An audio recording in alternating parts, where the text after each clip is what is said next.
Panguva ino succession battles panguva inonyatsokuonekwa kunzi they are rocking in the ruling party ZANU-PF. Pakunyatsokuonekwa kunzi people they are fighting to succeed mutungamiri wenyika Masondanzo Mnangagwa ari kuzikanwa kunzi 2028 mutungamiri wenyika yeZimbabwe anenge achisiyira chimuti to his successor.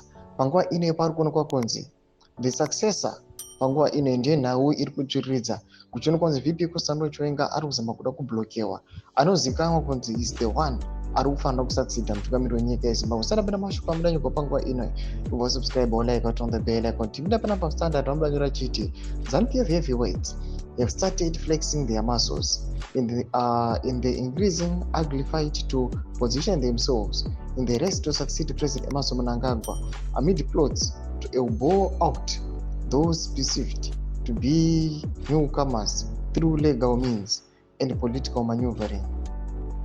The war to succeed Mnangagwa has exploded into the public arena, especially after recent Politburo Central Committee and Women's League meetings.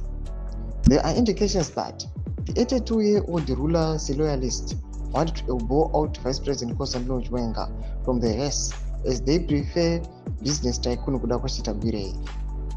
On Friday, it emerged that ZANU-PF Legal Secretary CHAMISA was forced to retract a memo sent to the ruling party's provincial officials on June 5 that could have disqualified Tagurei from becoming a Central Committee member, clearing his way to contest for senior leadership positions in the party. For the meantime, pachionekwa kunzi pane ma-attacks ari kuonekwa these are very clear.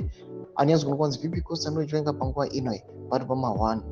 These loyalists mutungamiri wenyika vanhu vakomana ve2030 havasi kuda kuti general vatore chimuti.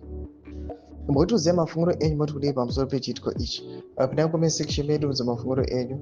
So subscribe or like, watch it on the bell icon.